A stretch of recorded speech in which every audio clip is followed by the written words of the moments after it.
mengadili. 1. Menyatakan keberatan dari penasihat hukum terdakwa dan terdakwa Hasto Kristianto tidak dapat diterima. 2. Memerintahkan penuntut umum untuk melanjutkan pemeriksaan perkara nomor 36/PISUS/TPK/2005 PN Jakarta Pusat atas nama terdakwa Hasto Kristianto berdasarkan surat dakwaan penuntut umum tersebut di atas. 3. Menangguhkan biaya perkara sampai dengan putusan akhir. Demikian diputuskan dalam sidang permusyawaratan majelis hakim tindak pidana korupsi pada Pengadilan Negeri Jakarta Pusat pada hari Kamis 27 Maret 2025 oleh Rios Ramanto SHMA selaku Hakim Ketua, Fajar Kusumaji SHMA dan Hakim Ad hoc tindak pidana korupsi Dr. Sigit Herman Binaji SHM masing-masing sebagai hakim anggota yang diucapkan dalam sidang terbuka untuk umum pada hari Jumat tanggal 11 April 2025. Yang pertama, kepada seluruh masyarakat Indonesia dan rekan-rekan pers, saya mengucapkan selamat Idul Fitri, mohon maaf lahir dan batin. Kemudian yang kedua, kita telah mendengar bersama keputusan atas eksepsi yang saya ajukan dan juga penasihat hukum sampaikan, dan terhadap keputusan yang diambil kami hormati sepenuhnya.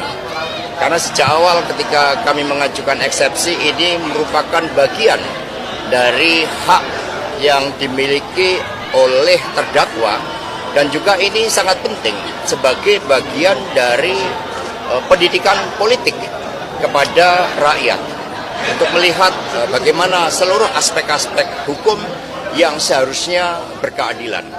Tadi oleh majelis hakim ditegaskan bahwa hal-hal yang terkait dengan aspek-aspek material akan dilakukan di dalam pemeriksaan pokok perkara, dan saya bersama penasihat hukum siap, dan keputusan hari ini tidak akan mengurangi sedikit pun suatu semangat, suatu tekad untuk mewujudkan keadilan.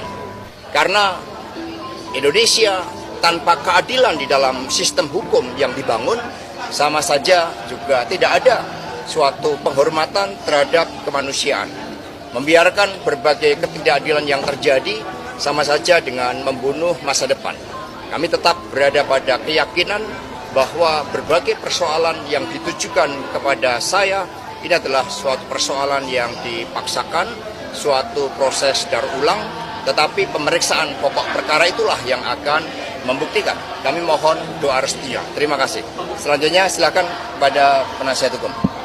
Ya, teman-teman, dalam hal ini kami sudah sampaikan eksepsi kami, keberatan kami. Yang pertama adalah kasus ini sudah pernah disidangkan dan sudah ingkrah tahun 2020. Kami melihat ini adalah daur ulang. Yang kedua, perlu kita